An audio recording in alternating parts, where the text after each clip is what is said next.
listening to the Joe Mays and J-Raff Show, bringing you the latest news and commentary on baseball. The 0-2 pitch, swing and a miss, struck him out! The Philadelphia Phillies are 2008 World Champions of Baseball! Hockey,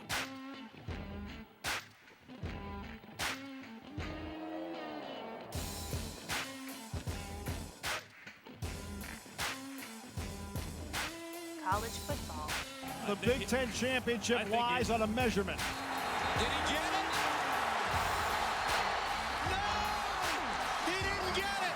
Penn State home! They brought back the fun, they brought back the excitement, and now they've brought back a Big Ten championship. The Penn State Nittany Lions are Big Ten champions. and the NFL. 1:16 to go, 41 yards. Cardona to Allen. Skowski. Six titles, 9 appearances. How about the drive to go close it out? You see Tom Brady. Enjoy him, folks. You're never, ever going to see it again. Not in our lifetime. Nope. So here's Zerline, part 1, 48 yards. And we'll end it. No good. The rain continues. Yes, it does. They've got to snap it one more time. The ball will end up in the hands of Tom Brady on the kneel down. And there it is. The dynasty continues. Now, here are your hosts, Joe Mays and Justin Raffoff.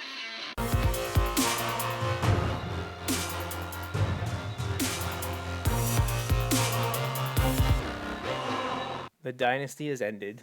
Yes. It's over. Yes. Bye-bye. See you later.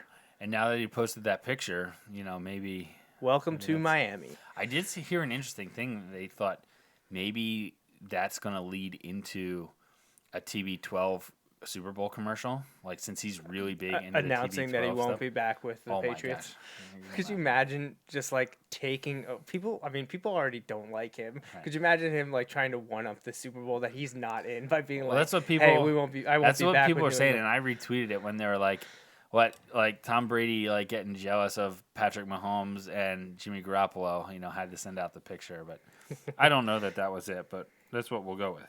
Sure, why not? So welcome into episode 294 of the Joe Mays and J-Raff Show. I'm Joe Mays, sitting next to me, Justin Raffoff. Yeah, it's fun to be back here. I'd say this is our last football show, but we all know that's not true. No, that would essentially mean it's our last show. Right, yeah. Because it's, like I said, just I think on my solo show a couple weeks ago, I was like, we pretty much only talk football anymore. Now, to be fair, when the Phillies turn it around and start building this year, I'm sure they're going to, the Phillies references will find their way back into the show when there's more positive things to trade talk Spencer about. Howard for Chris Bryant. I don't want them to trade Spencer I don't Howard. either. I'm just saying.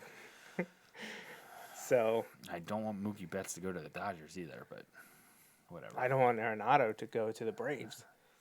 Yeah, I feel like I've spent a lot of this offseason hoping things don't happen as opposed to last offseason where I was hoping so many things did happen, Yeah. So, we'll see. But hey, Darren Dalton number of days until pitchers and catchers. Oh, and it can't. Tomorrow will be fun. And then I'm ready for pitchers and catchers. Right, yeah. Pitchers and catchers, and that's enough to get me to March Madness. And then next thing you know, baseball season started, and then it's the you got NFL the draft and all that stuff. I'm ready. Yeah. I'm ready. It's going to be a fun spring, fun off season with the other stuff that's happening. Now, I do think the one thing that could continue the NFL trend with us on the show and in our mind is if the Kansas City Chiefs win tomorrow. Then that'll definitely be brought up a number of times. Yes, that will be happening a lot. And again, obviously, for those of you that have been listening to us for now 9 years. Crazy. And there are a few of you out there that have been with us for 9 years. The show's halfway to adulthood. You know that neither of us are born and bred diehard Kansas City Chiefs fans, nor do we absolutely have a strong dislike for the San Francisco 49ers. Right. I mean, maybe you more than me as an NFC team, but really... but I mean, we liked Joe Montana growing up. And, he was fun to watch. in a different year, maybe. But, They didn't play Philly this year, did they? I don't believe so. and they did knock Philly out of the playoffs. So, it is what it is. And even though the Eagles made the playoffs, like I didn't view them as a Super Bowl contender. You know what I mean? There's the way things were going this year. Like the writing was on the wall. So like I had changed my mindset a couple months ago now, as opposed to like if it was 2 weeks ago, and then I'm like I can't root for them. So yeah, that I said like while I'm rooting for the Chiefs, unlike a lot of Super Bowls over the last 18 years, like I don't necessarily have like a team that I'm strongly rooting against as well. You know what I mean? Like there's been a lot of them where I found myself rooting against one team more than I've been rooting for a team. And that was honestly me last year.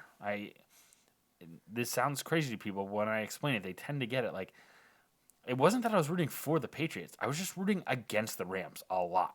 And that's basically... So, honestly, last year's Super Bowl was kind of ideal for that because it was not a great game. Right. It was incredibly boring. Right. And, like, it's the kind of game you expect if you're rooting against people. Like, it matches up with that, I should say. Yeah. So here we are, Super Bowl 54 in Miami. Chiefs versus 49ers. Chiefs are the home team. It's the AFC's year to be the home team, and they have chosen to wear the red jerseys. So the 49ers will be in the white. The NFL is not allowing them to wear their throwbacks, which they wore in, I believe, week 17, which looks super cool. But they do look super cool. They said no, unfortunately. Well, I think the Chiefs got the pick, too, didn't they? The team that is designated the home team gets to choose either color or white. Okay. And the Chiefs went with their home red jerseys, so the 49ers had to wear their white jerseys. They had asked if they could wear the throwbacks, and they were denied. I don't know why, because last year the Rams wore throwback jerseys, but they had already gotten, I think, the okay to wear those. Right. Because of the thing moving to LA, and like their new uniforms aren't coming until this year, I think. Yeah, it's all that thing, though, like... The NFL rules are really weird about the uniforms because they make exceptions all the time. Well, I think the thought that is out there was that the official NFL shop was already selling jerseys with the Super Bowl logo on it for 49ers fans, and that wasn't an option. Okay. It was, I guess probably home red, which not being used. I don't know why. I guess you have to start production so early. Right. You just kind of well, decide. And you don't know if the Chiefs would have wanted to wear choose white. Right, yeah. So the 49ers home red, 49ers away white. I don't know if they throw the color rush in there. I don't know, but like someone had said they already had 3 jerseys available with the Super Bowl 54 logo on them. None of them were the throwback. Right. So, but that that's all conjecture. But I'd say besides the two of us sitting here, I'd think close to 90% of the region, Berks County, is probably rooting for the Chiefs. I would agree.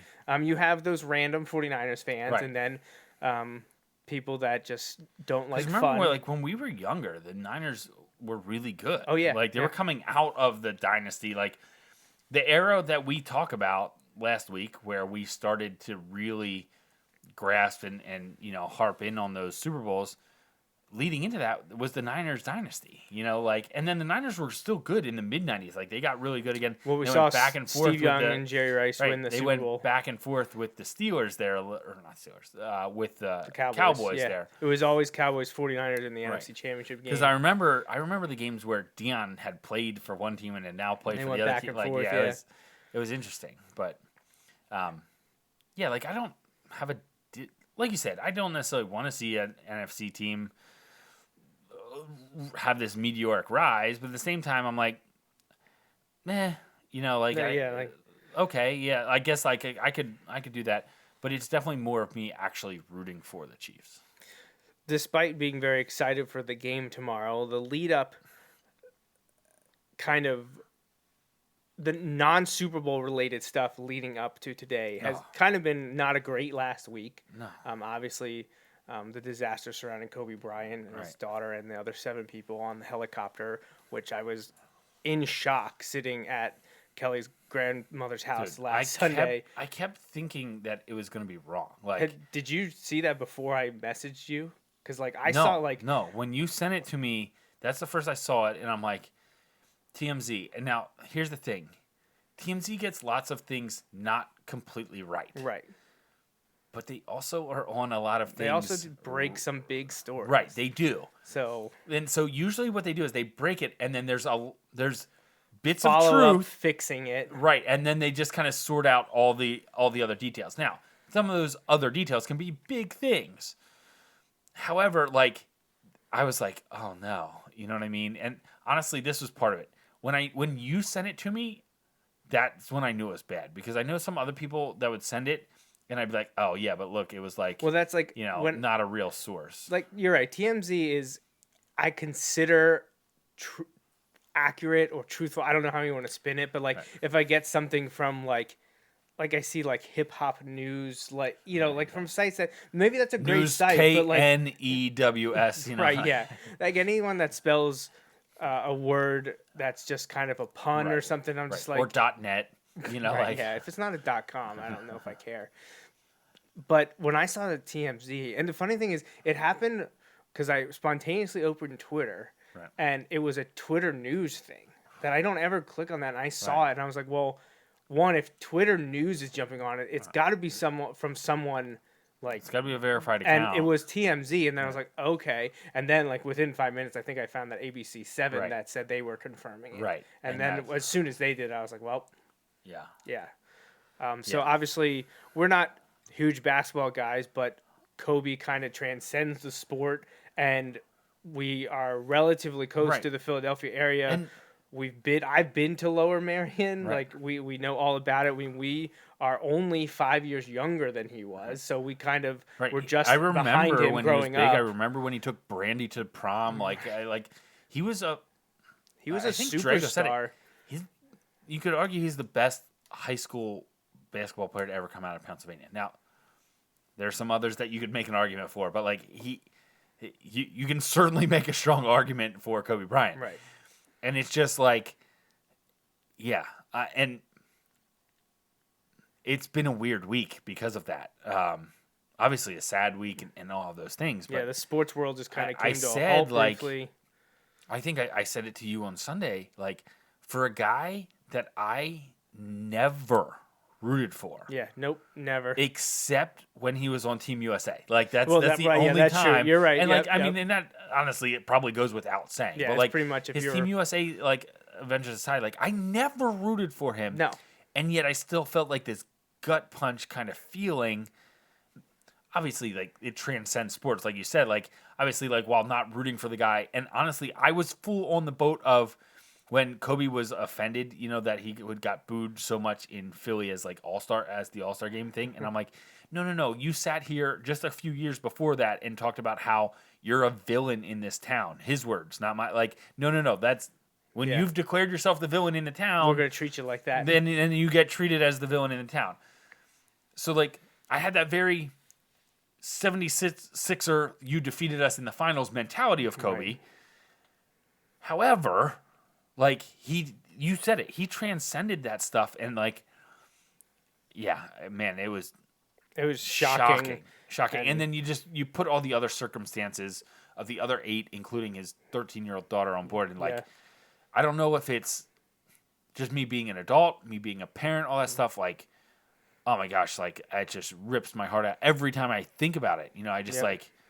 And then people passing the pictures around, and then the ESPN the newscaster that started the girl dad thing started trending, and it was just rough. And obviously, there's a lot more to Kobe Bryant than just basketball. The disturbing and unfortunate accident and everything else over the last 20 plus years. Obviously, this is not the show to cover it. No. We just felt like we needed to, because it did affect the sports world when the Super Bowl is the story the whole week leading up. And somebody said the craziest night leading into the Super Bowl is always media night, now opening night, whatever they call it. And they had a moment of silence to start it off. Like, that just tells you how it kind of... Well, he was such a sports figure, and he wasn't removed. Like, I thought, for all the things he sends out, like, Bomani Jones is an interesting Twitter follow. To say the least. Right. And he's like, I remember the shock I felt when Wilt Chamberlain died. And he's like, he was 63. Yeah. And here I am, 41. Yeah. Like, and it's just, I thought, Well, it just sent this shockwave through, and it has rippled throughout the kind of week, and it kind of changed the tone there. And Maybe it didn't change it, but I feel like that's part of what changed this tone. There hasn't been any trash talk. There's been none of this stuff going on. And the amazing and just mind-boggling coincidence that LeBron, playing for the Lakers, passes Kobe on the all-time scoring list in Philadelphia the night before it happens. Like, right. You can't write that kind of stuff. It's just a tragedy. It's unfortunate. And I saw a thing today. It's like, to go in with the everything happens for a reason stuff like that. Yeah, I don't want to touch that. That's a short, and that's what they were saying. Like that's a short-sighted thing that people say sometimes with the best of intentions when it doesn't help. When it doesn't help, and that's what this person was saying. They said that aside, they're like LeBron having gone to the Lakers and standing up there and speaking last night and doing those things like they're like basically like only LeBron could. They're like, not that it makes it okay or that it makes it less.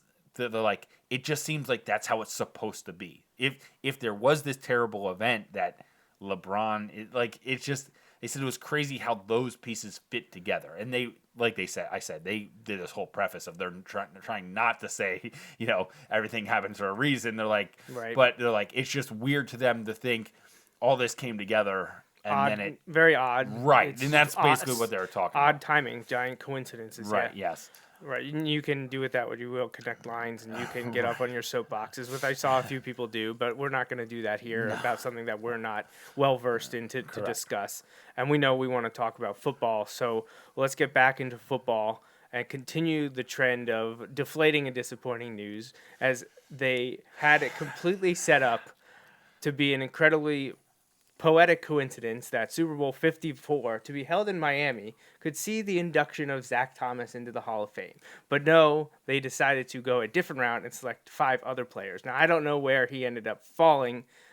He was in the top 15. I know they had narrowed it to 10. I don't think they had released 10. That. Was he? Yeah, I saw a list. So, let me rephrase that. Maybe I saw the list of 15, but it was with a title that said list of 10. Well, right, but I think it was the list of 15 because I did the same thing, trying to find his name, and then I counted. I was like, wait, this is the list of 15. Yeah, so he was a finalist for the first time. He's been eligible since 2014, and I've been beating this drum since he became eligible in 2014. No one of importance, listens to me. And I know you and Adam like to get on me because I constantly compare Zach Thomas to Ray Lewis and Brian Urlacher, and people always roll their eyes, and I don't understand why. And as people were circulating around today to try to build up hype for Zach Thomas, he is statistically as good as Brian Urlacher. Actually, dude, depending on what you're looking at, better than Brian Urlacher. Right. So I would put him above Brian Urlacher, in my opinion. Oh, I'm not saying he's better than Ray Lewis. I'm saying he's in the conversation with those were the 3 guys from the late 90s through 2000s that were the best linebackers in football. Right. Oh, absolutely. And Urlacher's in. Lewis and Urlacher were first ballot. Yeah. Yeah. See that? So and if you're watching this, you can see that my jersey's hanging on the wall, displaying a specific number that is pretty meaningful. Like, this is how I felt about Brian Dawkins. And I love Brian Dawkins and always will. Was that 2 years ago now? Was that the year the Eagles won? So. Yeah. And he may go down as my favorite Eagle of all time. Like, honestly, like, that's just... And while he is certainly deserving, Zach Thomas has a better argument to be in than, I know they're different positions, but like if guys like Brian Dawkins are in, guys like Zach Thomas have to be in. Does that make sense? When I look at the comparison with Brian Urlacher, who is a first ballot Hall of Famer. And a worthy Hall of Famer. No, he should be this in. is not an argument against Brian Urlacher. Exactly. It's to say Zach Thomas and Brian Urlacher were a very similar type of linebacker.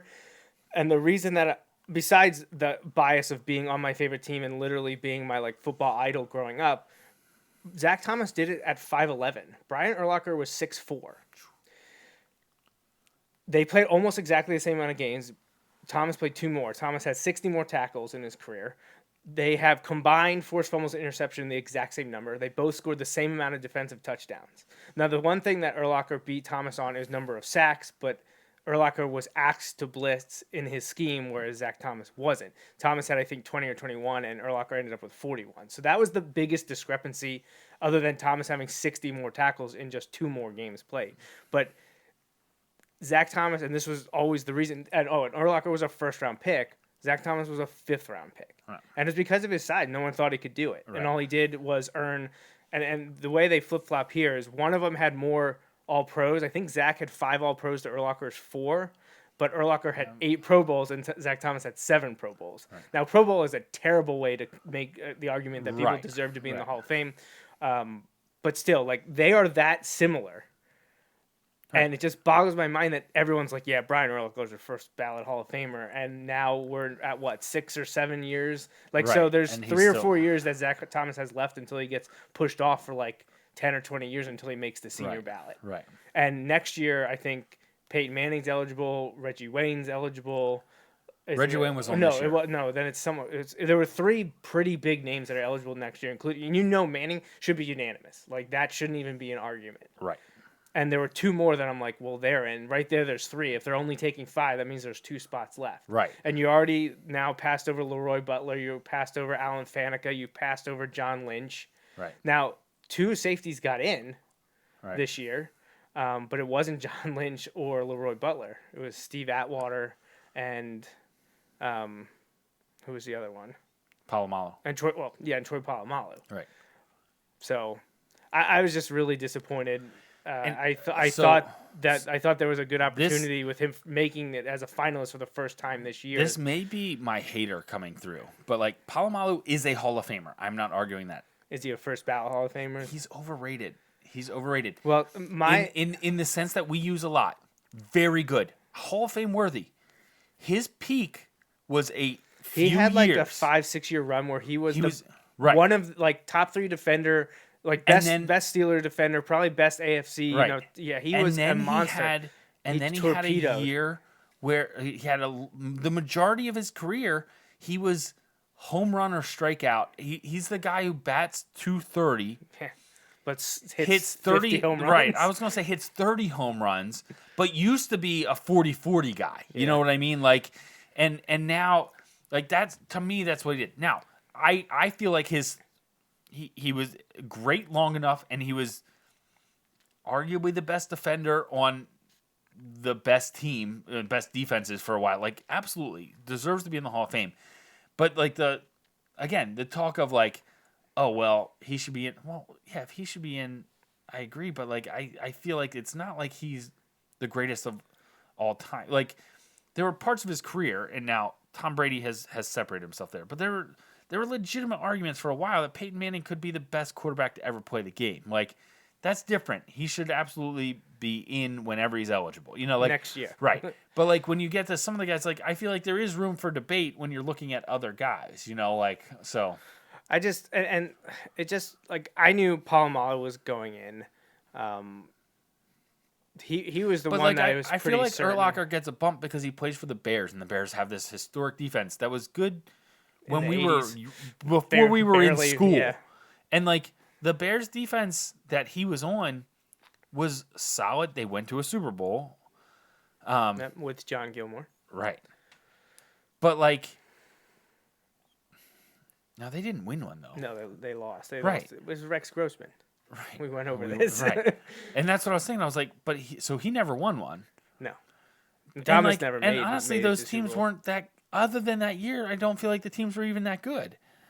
But that could just be me not remembering decent teams. But I was a little surprised to see Edgerrin James get in. Not that that's the thing. And you get in this argument, and I don't like.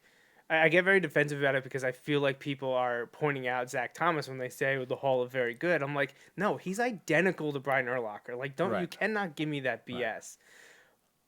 But then when it comes up Edgerrin James, I'm like, is Edgerrin James a Hall of Famer? I mean, he literally is. But is he? Is the question. And I'm only pulling that name out because he's part of this class. You can go back to classes over the last probably 15 years and pull out a few people here and there. But I was surprised that he was picked. And that's another one too. And running back's even more weird because like I feel like there were a couple years where he was clearly the best running back. Okay. And he also got to play with Peyton Manning in his Right, prime. right. So I look at And look what Peyton Manning did for Joseph Adai. And I want to do this carefully because I know I brought it up before, but I really want to dissect it because the whole idea of is Eli a Hall of Famer, all this stuff, and I don't think he's first ballot. There are a ton of years, and this is where I want to get to. Like, how many years would you say Eli was even the best quarterback in the his NFC division? East? Right. I don't know that there are many. The argument was made that he'll make it, but not first ballot, and I guess I'm okay with that. It's hard for me to like. On one hand, you're like, he didn't do that much. On the other hand, he won 2 Super Bowls and was the MVP. It's interesting to me how like there are some people, and it's not necessarily the same people. So like, I'm not saying the individuals are necessarily making both arguments, but we have people who are like, oh well, people shouldn't be in. Like, we can't have unanimous people in the Baseball Hall of Fame because other people weren't unanimous. Now, Mariano Rivera was. Right, and that's a terrible thing. But it's like some people will make that stuff.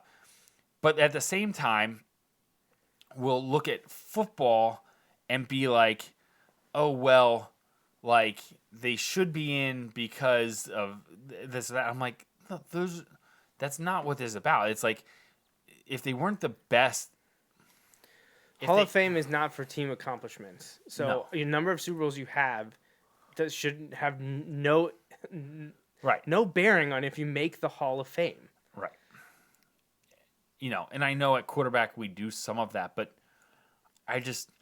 when like people are like, oh, Eli, if these other quarterbacks are in, then they should, then he should be in. Just because you made a mistake in the past doesn't mean you have to keep doing it. Right, and that's where I feel like that's the same argument as the baseball thing. Like saying like, oh, well, we can't elect somebody because we didn't used to elect people unanimously is a stupid argument. That is so stupid. So I feel like it's the same thing of being like, well, he's better than these other quarterbacks that are in the Hall of Fame. Yes, but he didn't play 70 years ago. So, like, what do you want me to say? Like, these guys were the best ever then, like, and maybe they weren't, but, like, they were at the next level. They were the best of their era. They were this or that. Like, so to, like, in one sense, be talking about, well, that's stupid. We shouldn't do it that way because it's always done that way. And another way, be like, well, he clearly meets these marks that everybody has ever met forever. I'm like, well, that's stupid. They're rolling. They change with the times. Yeah, it's interesting. I was just pretty disappointed when I saw, and I hate to say it because it was just because he was the fifth one that it jumps out to me and be like, really, an offensive lineman made it over him. And look, I love offensive linemen. I coach offensive linemen. I was offensive lineman, but it just was deflating to see that was the one that picked up because it wasn't I know the name and he was a great player, Steve Hutchinson, but like when I saw that was the person, I was just like, what? I was like, really? Right. Even and people then blew up like, how did he get in over Alan Faneca? Which I have the same question because by all metrics you can have on offensive linemen, Alan Faneca was better. Well, that's the thing I was going to say. I feel like Faneca should get in over Palomalu, and I know that would never happen because the flash positions, and the flash that Palomalu brought to safety, on top of with the hair and positions, the marketing, right? Like he's still doing hair commercials, right? I knew that wasn't going to happen, but like, if you have to ask me which one was better, longer. Which one is more of a Hall of Famer? I feel like Faneca has a stronger Hall of Fame candidate, resume, than Palomalu. And again, that's not saying he doesn't have he's worthy of the Hall of Fame. But I feel like this is the opposite. I feel like Faneca's underrated, and Palomalu was overrated. If you can be underrated as a Hall of Fame finalist. But we're talking. On the other hand, we're talking about another one. Zach Thomas is underrated. It's amazing how some of these guys can be so underrated when they are among the best to ever play. Zach Thomas was trending on Twitter. They were going hard. People were really hyping it up. In Miami, it would have been perfect. And it's Super Bowl 54. Oh my gosh, I didn't even think of that. That's what I was saying. But you have to really spell it out for me. Come on, you know that. It was so poetic. It's Super Bowl 54 in Miami.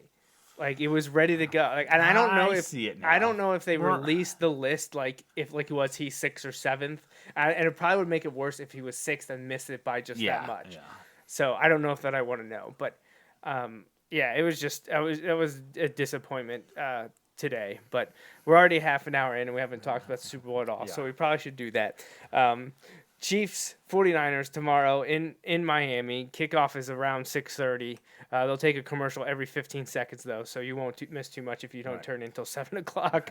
But it should be a good one. I posted a few things, interesting tidbits of the lead up this week, especially one about the turf. I don't know if you saw. So I didn't get to read it, but I wholeheartedly agree with your sentiment. Two-year process. I love reading these things. 2-year process. I was speaking to a kid this week, actually, who wants to get into turf graph management. So Penn State. We were talking about, like he said, that's one he's looking at, or schools in the South, which is pretty much what you have to do. So. And I also posted one about the jersey nuances from UniWatch, which I love that site. Paul Lucas does a great job over there, talking all about uniform aesthetics, and he always does a Super Bowl one. He's actually a huge 49ers fan, so we won't cool hold that when against some of those him. guys get to they get on the stage and they're not just there, they're there and their fandom gets to come through too. He was talking in the article, or maybe it wasn't, maybe he posted an article that someone was examining 49ers versus Chiefs because it's all red. And they were getting into the Pantones of red is it, and the Chiefs is actually just one shade darker the 49ers are one shade darker than the Chiefs, and why do sports teams choose red? And they go into all the psychological and physiological stuff that happens when the color red. It was very interesting. Right. So those are 2 things posted I about love the stuff lead up. like that. Yeah, it was really, really cool. So, but obviously we're both rooting for the Chiefs. But what do we think is actually going to happen in the game? All right. Years ago, and like I said, we've been doing this for 9 years now. We started after the Super Bowl in 2011, what game would that have been? Was that the Saints? Was that the year? That was right after Saints Saints Colts, wasn't it? I don't know. Was that after that one? I don't know. Because I feel like that was the 2010 season, Saints Colts. Well, let's look it up. Do we have a machine that can do that for us? I think we can figure it out. While he's doing that, I'll continue what I was saying. A few years back, we talked about best offense versus best defense, and it was Steelers Packers.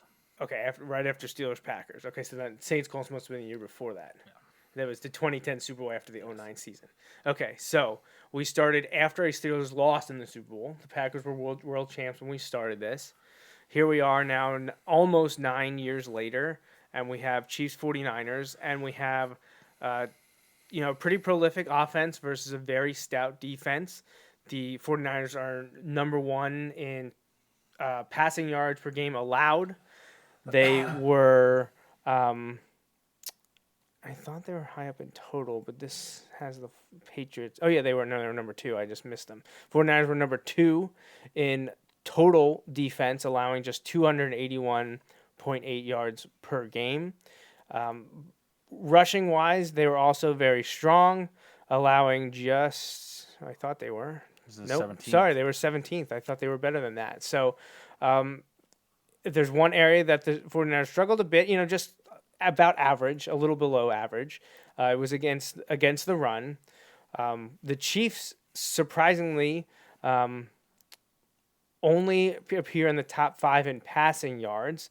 281.1, but remember that 49ers are the best passing defense.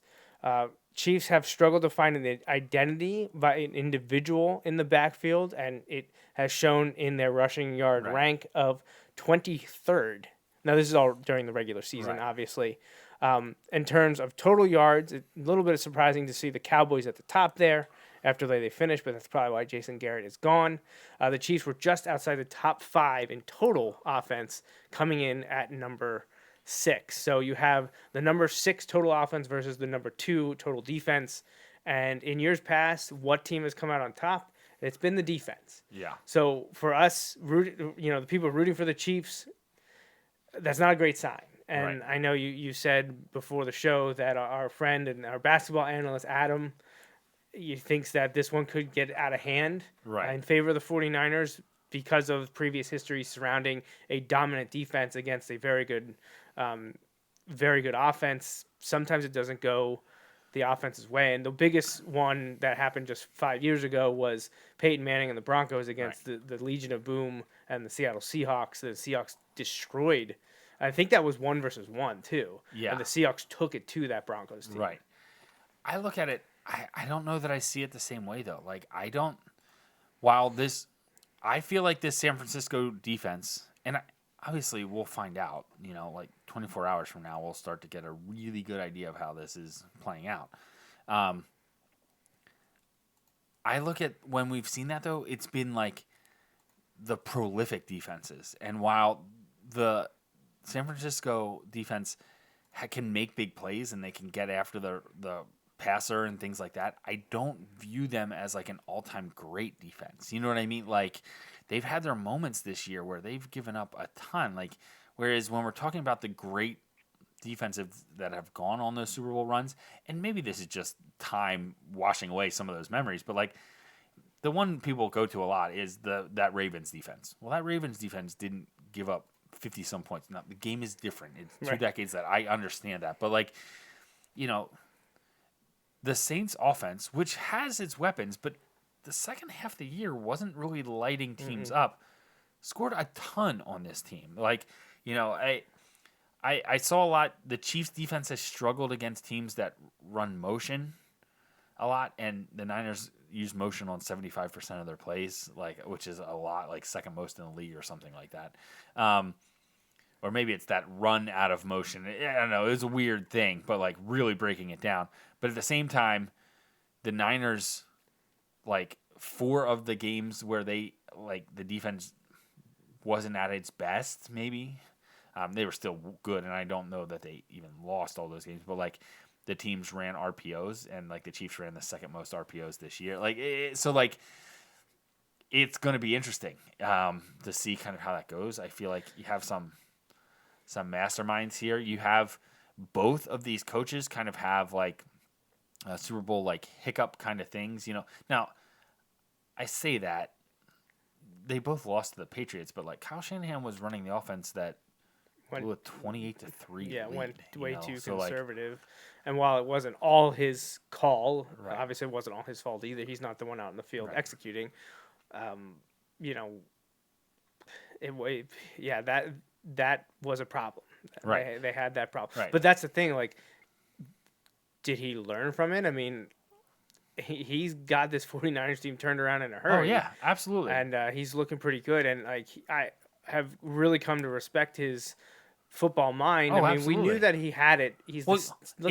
He's the son. He's the son of Mike Shanahan. It's fun to watch when you see like you're like, man, that guy was schemed open, or this was a great play design, and you see that with both teams in this. My favorite thing after the conference championship games was when they did like the mic'd up segment, and they had the video of Shanahan telling the ref that he's going to interfere with Kittle. Right? It was Kittle. He's like. 85 is going to come like, out. He's going to hold take him. One step in. He's going to hold him when he breaks the outside. He won't let him go. And it's literally what happened. Literally happened. Right.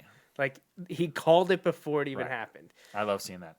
I've also gone to a lot in my head the last couple weeks of when we've interviewed Chad, and he talked about how he's been on a lot of teams where like for the most part, everything you're going to install is installed in training camp, or at least before the heart of the season, a week or two in. Yeah. And he talks about how, like, in Kansas City, they're installing new stuff, like, every week, like, it's always something new. And it's just, seeing what these great offensive minds have in play, like, while the defenses are there, like, I don't know. I feel like the offenses are going to have more success than we anticipate. But. So I anticipate it starting slow and then picking up in the second half, much like we saw with the the Patriots Eagles 2 years ago. Yeah. The 49ers, we talk about how great their defense was. Their offense not too bad in terms of averages either. I agree. Second highest scoring offense, 4th in total yards. I believe they were 13th in passing, and what were they in rushing? 2nd in rushing. Yeah, rushing, they're really good. Which is funny because they rattle off 200-plus yards from Raheem Mostert in the NFC Championship game against the Packers, which that was a weird game. The Packers not coming ready to play. That was, but we a lot of people called that coming in, and we said they're the weakest 2 seed that we could remember. Right. So people have focused on the 49ers defense and the Chiefs offense, but I think it's going to be the flip that's going to make the game. Can the Chiefs stop the 49ers offense? And while on paper I look at it, I'm like, is there really that much to the 49ers offense? They have proven it on the field that there is. When they get their ground game going, they're tough to stop. Even if it's a bunch of no-name guys or people that no one heard about even just 8 weeks ago. Tevin Coleman is probably going to be healthy and ready to go. So they have Coleman, Breida, and Mostert that they can rotate in there. And that opens up your short passing game, your play-action passing game. And they have one of the best, if not the best, tight ends in George Kittle. They have Deebo Samuel, the South Carolina receiver, who has made a huge impact. And Kyle Shanahan credited the Senior Bowl last year with them being able to either work with or coach against Samuel. And he ended up being, I think, a 5th-round pick of theirs. And now he's been a huge, huge impact player for the 49ers. Which is awesome. I love when you get to see kids that have been a senior and are borderline on getting drafted or maybe being picked up as a free agent. And because that line of being drafted in the 5th round and being picked up isn't that big. It's razor thin. Right. It's razor thin. It comes down to we got to see him. We got to work with him. We got to do these things. I love seeing guys that had to work. They all have to work and earn it. But you know what I mean? Like, it wasn't clear that he was going to get his shot, I should say. And he's made the most of it. Absolutely. They also had a huge trade acquisition during the season in Emmanuel Sanders, which was a huge pickup. And got to give credit, man, John Lynch, for people being like, what are they doing, man? Bringing in a guy who has 0 front office experience. Well, someone in their the GM group that went to the Senior Bowl hashtag or kind of coined mobile to Miami. That was there, and look what happened. Yeah. So it's amazing how you can turn around a team that quickly with a good coaching, at least a good quarterback and a great defense. I saw someone bring this up, and I thought it was an excellent point. There was a stretch there from basically maybe, and I could be messing it up a little bit, from like the end of Mariucci, going way back to the early 2000s? But through, actually maybe, so probably from the end of Harbaugh. From Harbaugh through the mess that they had for a number of years, and just like that, Jed York couldn't get out of the way, right? Like he couldn't really get out of the way. And then what did he do? He handed it over. He handed it over to a guy he trusted in Lynch. Took a few years, but look where they are now. Look where they are. And so, yeah, man, that it's pretty. I'm happy for them that that's how it's working out. I know both teams, I believe, have paid for all the employees and stuff to go. I think the Chiefs, it's like 2,000 something. The Chiefs took everyone, and the 49ers took their entire front office crew and families. I know the Chiefs took literally everyone on the Chiefs payroll. Yeah, how awesome. And their families. How awesome is that? That's awesome. And this was so cool last week, getting to see them hold we talked about it last week, but the week before, getting them to get the Lamar Hunt trophy. That's so cool. That's great. So, the 49ers offense is probably being underrated. The Chiefs defense hasn't been talked about too much, but it's very important. They've played well the last few games. Are an average defense in total yards wise. They're actually pretty good against the pass, but that could be because they're not great against the run. They ranked 26 in the regular season. Now, they've been playing better in the playoffs once they got their footing, once their special teams weren't making turnovers, once their receivers weren't dropping passes and forcing punts. Like, if they're not put in a bad situation, they play pretty well. This game is going to come down to 49ers offense against the Chiefs defense, and numbers say the 49ers have the edge there. Whereas it might be a toss-up in Chiefs offense against 49ers defense. Chiefs defense need help against the 49ers offense, numbers-wise. So we want to touch on a few things here with the local connections with Chad Henne. But before we do, let's give our predictions for what's going to happen tomorrow. All right. Obviously, we both want the Chiefs to win, but what do we actually think is going to happen? All right. Do you want me to give an actual score, or do you want me to just give a team winning? Yeah, that's up to you. I think I'm going to do a score. Just it'll paint a better picture. So I'm going to go. Just let me think this out, like, points-wise here. I'm going to go 34-24 Chiefs. All right. 34-24 Chiefs. Anything do you think stands out? Who's your MVP? Is it Mahomes? Mahomes, yeah. Okay. Back and forth, tight near the end, and then I think close. and maybe even Niners up, but not like necessarily like 17, like or, not 28-3. Right, nothing like that. But I think they may get up like 13-3 or 14-7, stuff like that. And then I think they go and I think they get on a roll, and I think it's going to become a game where the Chiefs are getting the ball out of Mahomes' hands quickly, which neutralizes a little bit of the pass rush. I think the Andy Reid take on the West Coast style offense in the RPO, what that has kind of morphed into for a lot of teams, helps against the zone defense that the Niners like to run behind the 4-man pass rush. So I just think that Mahomes will get it going, and I think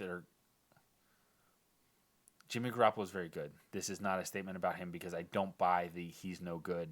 They haven't needed him to pass. It is an interesting thing to think about that he threw 8 passes last week, or last game. But 2 weeks ago, yeah. I just feel like I'm going with the better quarterback, and I think the Chiefs are going to get it done. And there might be part of me too that's just like, screw it. I want them to win. I'm going all in. I'm just all in. If I want them to win, I'm going with it, which is the opposite of what I usually do with the Chiefs. So listener John Rogers says Kansas City wins 31-27. And I believe we talked about this off air before the show, but your dad points out that Penn State basketball beat Nebraska to move to 16-5 overall, 6-4 in the Big Ten. And I saw Bracketology has them a 5 or a 6 seed, depending on what site you use. So cool things happening for Penn State men's basketball, which they have not made the NCAA tournament since 2009. Not in Patrick Chambers' tenure either. Oh, Taylor Battle wasn't. Well, they played in the opening round against Temple. Wasn't that Pat Chambers wasn't the coach? Was that I thought I read was that DeChellis still? Was that DeChellis? It might have been DeChellis' last year. Was that his last year? Yeah. Okay. Oh, and was that? I don't think that might not have been Battle because Battle might have been when they won the NIT. I'm trying to think back to when that was. I feel like it was 2009, 2010. Yeah. It was a while ago. They lost to Temple in overtime, I believe, out in Arizona. But they had a run in 2001. Beating North Carolina in the round of 32 to make the Sweet 16. I had Doug Meyer was my teacher that year. And I wore a Penn State basketball jersey to school the next day. He said to me, he's like, there's a lot of Penn State fans all of a sudden. I was like, look, Penn State men's basketball may not be at the top of my list, but Penn State has always been at the top of my list. So I'm going to take advantage of this. But back to the Super Bowl, my prediction, I waffle on this repeatedly because obviously I want the Chiefs to win. And there's part of me that when I look at the rosters on paper, not thinking about stats and records and accomplishments this year, I feel like the Chiefs are the better team. Even with what the 49ers defense trots out there, I still feel like the Chiefs are the better team. And then I go down the list of the weapons. Mahomes, Tyreek Hill, Sammy Watkins, Travis Kelce, and that established offensive line that they have. Right. I feel like that team is better than the likes of the 49ers, who, other than Richard Sherman, I don't really know anyone in the secondary. They haven't made a name enough that there's someone that I can pull. Like, I guess all of a sudden, yep they play for the 49ers. Obviously, I know D4 plays for 49ers. That's because of the link with him to Kansas City. Right, because he cost Kansas City a trip to the Super Bowl last year. Obviously, we know all about the 49ers defensive linemen, but if the Chiefs can neutralize the linemen, I don't know that the secondary, even with Richard Sherman's name, is good enough to stop the Chiefs. But it all comes down to the football cliche of it's won in the trenches. Can the Chiefs, 5 offensive linemen and Travis Kelce, take care of Bosa, Armstead, and Buckner? Right, those are the 3 big names that they have. They're first rounders. I think the line and scheme can neutralize those guys. That's my take. And then I also, I feel like I'm leaning San Francisco, but then I think about that, and then I'm still leaning San Francisco because of defense wins championships. We saw defense come out on top. And then I think about the Chiefs, just their run defense is just not good. But then I remember that they stopped Derrick Henry, who was on a unbelievable trot of 8 weeks, including the postseason, where he was averaging like 160, 180 yards a game or something period, ridiculous. He rushed for well over 1,000 yards. Like 1,200 yards in 8 weeks. He had more than most people have in a season. It was over absurd. 8 weeks, including playoff games against good teams. And as much as I think Frank Clark needs to shut his trap, he backed up the words that he said about, them being disrespected and that Derrick Henry's not going to come in here and run all over us. And save for a couple runs here and there, and maybe the first quarter, he only had like 70-some yards. Yeah, he ended with like 71 yards so or 70 they yards. Did and he had their 69 job. in the second quarter or something like that. Right, and Derrick Henry is obviously a bigger name and better talent than any of the three guys that the 49ers can trot out. No disrespect to them. And the line that the Titans run out is arguably the best in football. Arguably. So, with that all said, I'm still picking the 49ers. Mostly because I'm hedging my bets. Unlike you, where you're like, I want the Chiefs to win, I'm picking the Chiefs. This is perfect because when we get to have hopefully Super Bowl champion Chad Henne on, I will quickly bring up who picked the Chiefs and who picked. But you know what this is going to be? This is going to be the moment when you and Filer got to meet him after the game, and he's wearing a Bills jersey. And seriously, Filer. Well, it's a little bit more colorful than that. Yeah, I'm not gonna. Yeah, it's just and truly, this is probably just me being like, well, one, I want the Chiefs to win. I completely understand. And if they win, I'll already be happy because they won. Right. But if they lose, I can say, well, I called it. You don't have to explain to me, buddy. We do this all the time. Every week. Every time the Eagles play, you pick against them because, one, if I pick against them, maybe I can win money because they're going to lose. Or if I pick them and they lose, now I didn't have a chance to win money and they lost. Right. So there's no... Right. I can make this bad thing a little bit better because at least I was right. So I'm going to pick the 49ers, regrettably and unfortunately. It is not what I want to happen, and I hope I'm wrong, but I am going to pick the 49ers. And I do think it's going to be it's not going to be, what was it last year, 17-3 or 10, what was it, 17-6? Wasn't it like 10-3 late in the game and the Chiefs scored? Yeah, something like that. Or the Patriots scored, but no, I don't think any of that is going to happen. 13-9. I do think it's going to be a slow start. I think it's going to take some time, whether it's, Super Bowl jitters or whatever. I hope the weather's okay, although it'd be much better than when John and the Bears played the Colts down there because there is a quasi roof on it now. The field area is open, but I don't think it'll be as bad. Huge amount of upgrades went into the stadium since that was played. It honestly doesn't look like the same stadium it doesn't. that you and I visited for the Orange Bowl, right? Where we just ran into each other literally which is on their half. That when John played down there was only a year after we were down there. So that's crazy. I think there could be a slow start. Maybe at halftime it's something like 17-10 in that area. But I think when all is said and done, it's going to be final score. Actually, I like John's 31-27 score. So I think I'm going to go close to that. I think I'm going to say 30-27, and it's a Robbie Gould field goal that wins the game for the 49ers. Who's your MVP?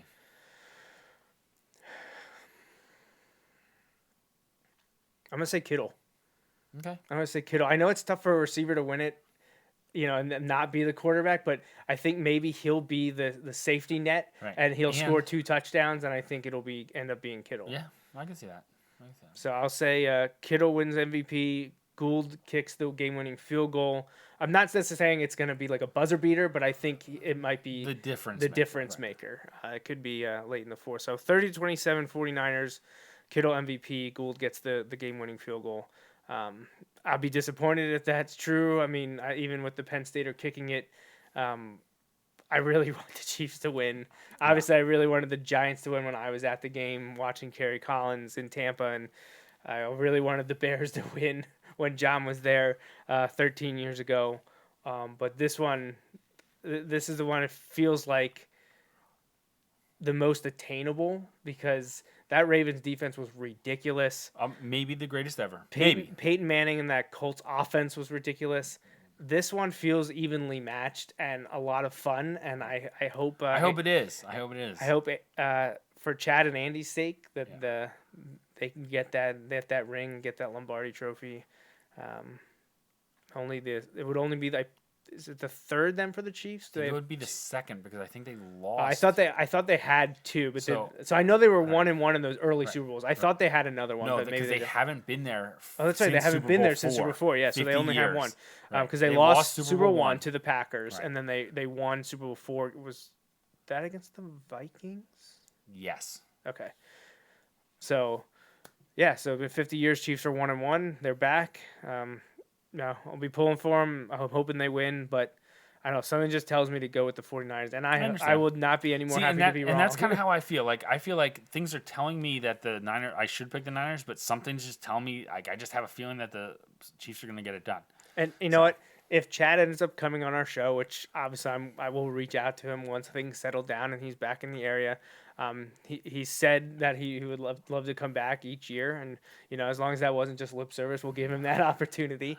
But I want him to come back as Super Bowl champ, and I want you to throw that in my face because I don't care because. Right, it's one of those things you'd be glad to be wrong about. Completely happy. I understand with that. So quickly before we go, we talked about Chad a lot, and I've been pumping out the stuff on the Wilson Bulldogs football social sites, especially Facebook, Twitter, and Instagram. And, we mentioned that this is the third time a Wilson football player has made it to the Super Bowl. Hopefully third time's a charm, and Chad can get that ring after Kerry and John came up a little bit short. But that wasn't the only thing that I posted about. Had the collages of the three of them. Obviously, Chad's are just of him with the Chiefs. But I grabbed pictures from Getty Images of Kerry playing in Super Bowl 35, which I saw in person, and then John playing what Super Bowl was that? Roman numerals, man, off the top of my head, trying to think of. Was it 41? Yeah, XLI, right? Yes. Yeah, that's 41. Yeah. Yeah, which would be 13 years ago, so that would make sense. And I know I have a few other things out here. It was interesting. LL article yesterday, I think, talked about how Henny makes the sixth LL that's right. player Here's that to make article. the Super Bowl. Burt Wilson from Lancashire newspaper. 6 LL League alum to Three of them from Wilson. Yep. So that's always great. And I have a video that I wanted to. Here it is. So I think I have to unmute that. So let me unmute that and see if we can play that. It's just not quite a minute long. So.